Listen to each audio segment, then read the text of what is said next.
Assalamualaikum warahmatullahi wabarakatuh. Selamat pagi sahabat cerdas. Semoga kalian selalu dalam keadaan sehat dan pastinya tetap semangat mengikuti PJJ ya. Pada pertemuan kali ini kita akan belajar tentang surat lamaran pekerjaan. Pastinya banyak di antara kalian yang setelah lulus sekolah ingin dapat bekerja di sebuah instansi. Tentunya, untuk memasuki instansi tersebut, kalian harus memasukkan surat lamaran pekerjaan. Sesuai dengan sistematika isi dan kaidah kebahasaan tentunya. Baiklah, pada pelajaran kali ini kita akan sama-sama belajar seperti yang tadi saya sampaikan berkaitan dengan sistematika, isi, dan kaidah kebahasaan. Akan tetapi sebelumnya saya ingin bertanya pada kalian. Nah, apakah yang kalian ketahui tentang surat lamaran? Nah, pastinya kalian sudah mengetahui jawabannya. Yang dimaksud dengan surat lamaran di sini adalah surat yang berisi permohonan untuk bekerja di suatu lembaga ataupun instansi.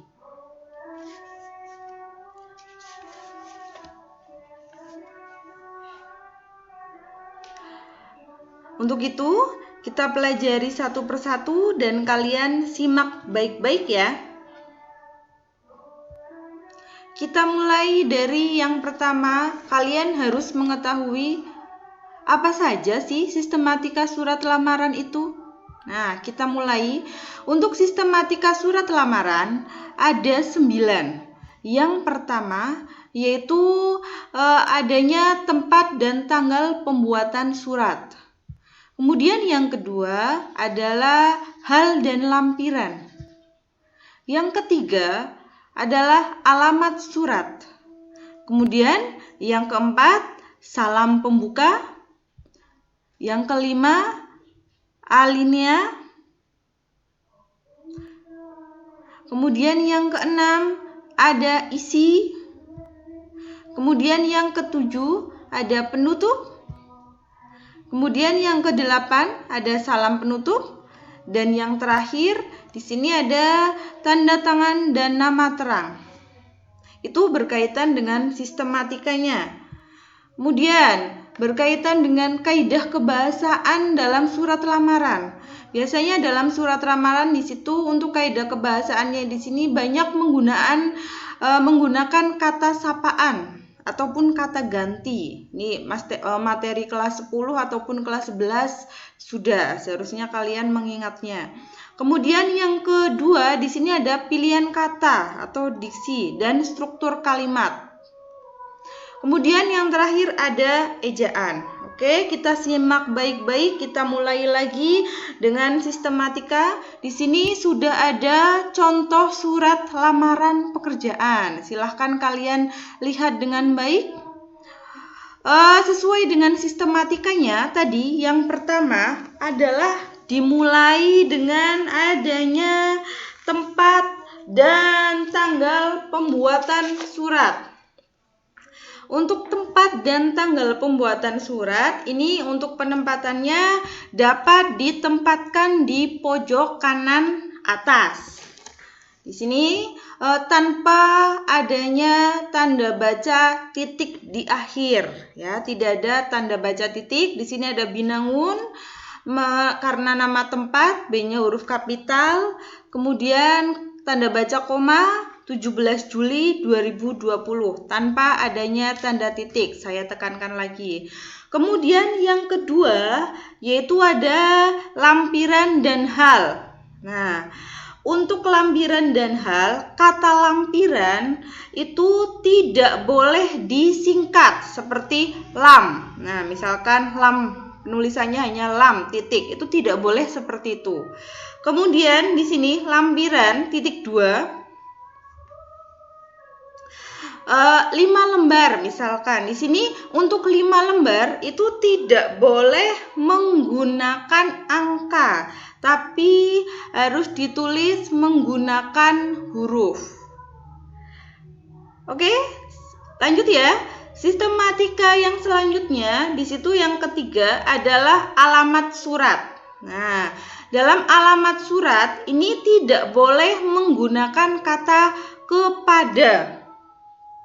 Jadi untuk sistematikanya di sini, maaf ya, untuk kepada tidak digunakan. Jadi langsung yang terhormat titik atau YTH titik. Kemudian untuk jabatannya tidak boleh menggunakan kata bapak atau ibu, tapi langsung misalkan direktur ataupun pimpinan ataupun kepala. Nah, direktur CV multimedia utama. Kemudian ada alamat di sini, ada jalan. Untuk penulisan jalan juga tidak boleh disingkat. Kemudian juga disarankan untuk penulisan alamat itu tidak boleh lebih dari 3 baris ya. Ini di sini cukup 3 baris, tapi disarankan tidak boleh lebih dari 3 baris. Kemudian tidak boleh diakhiri dengan tanda baca titik. Jadi hanya seperti ini. Jelas ya? Kita lanjut lagi. Kemudian yang selanjutnya di sini untuk sistematika yang keempat adalah salam pembuka. Salam pembuka kita mulai dengan kata dengan hormat. Tetapi di sini setelah kata dengan hormat itu penggunaannya adalah tanda baca koma. Kemudian yang selanjutnya di sini berupa alenia pembuka. Nah, ini adalah alenia pembuka. Setelah alenia pembuka akan ada isinya, isi surat di sini ya. Isi surat itu bisa berupa identitas saya yang bertanda tangan di bawah ini titik 2. Nah, ini kecil ya karena ini masih berupa perincian.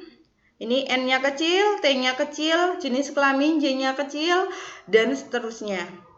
Ini seperti ini karena berupa perincian tadi, berarti di sini bisa menggunakan tanda baca titik koma. Nih, seperti ini.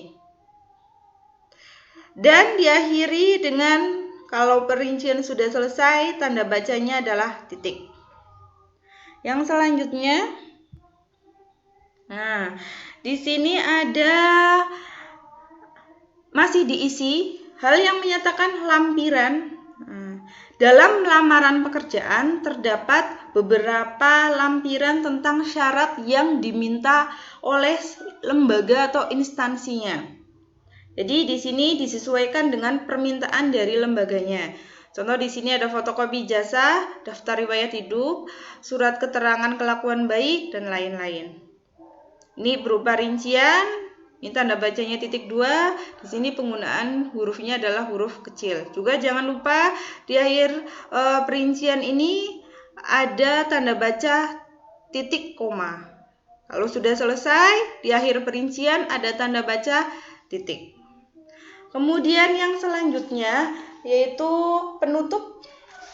Nah, untuk penutup di sini kalimatnya, atas perhatian Bapak atau Ibu saya mengucapkan terima kasih. Nah, biasanya itu ada yang menuliskan atas perhatiannya. Kalau atas perhatiannya, nya sebagai kata ganti orang ketiga, nah itu secara kebahasaan itu kurang tepat. Jadi langsung menuju ke kata ganti di sini Bapak atau Ibu. Saya mengucapkan terima kasih. Ini penutup, bagian penutup.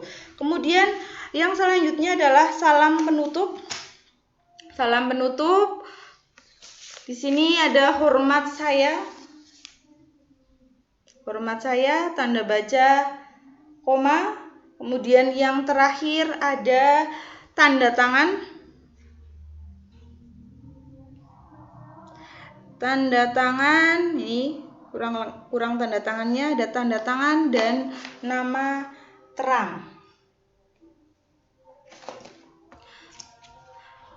Sudah paham sampai di sini berkaitan dengan sistematika dan kebahasaannya? Yang selanjutnya, nah, tahukah kamu surat lamaran pekerjaan dapat dikategorikan sebagai teks eksposisi. Nah, mengapa dikatakan sebagai teks eksposisi? Nah, sini alasannya apa? Alasannya karena tujuan surat lamaran pekerjaan berisi tentang permohonan di suatu lembaga atau instansi. Dan untuk menguatkan permohonan tersebut, pelamar harus memberikan informasi awal tentang dirinya.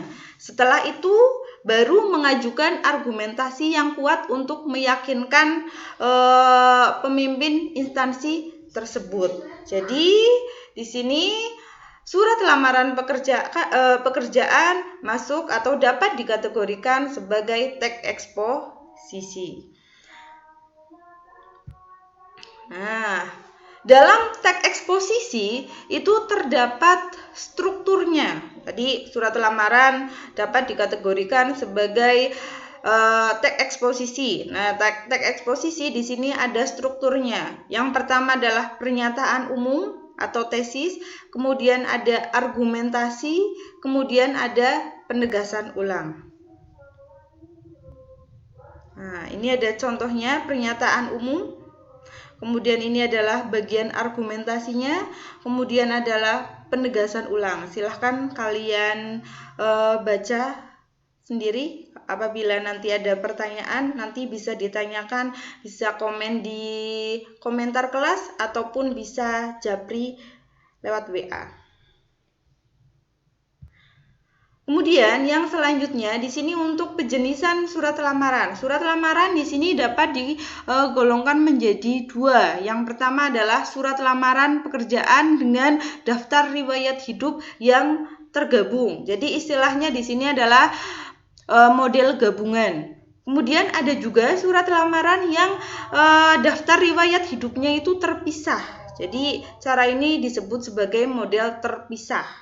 Tuh, untuk surat lamaran. Kemudian yang selanjutnya di sini karena saya rasa cukup sampai di sini berkaitan dengan sistematika, kemudian isi, kemudian kebahasaan. Yang selanjutnya tadi adalah penjenisan surat lamaran, struktur teks eksposisi. Nah, sekarang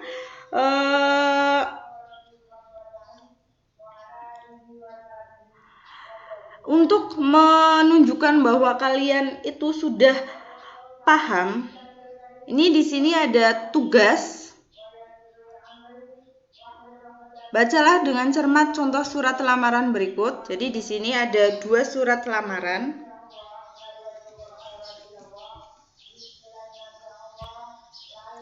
Nah, ada surat lamaran. Tapi di sini yang surat lamaran hanya satu, yang kedua adalah surat untuk sahabat. Kemudian untuk latihannya, untuk mengetahui seberapa pahamkah kalian terhadap materi hari ini ada latihan, ada 2 soal. Silahkan kalian kerjakan.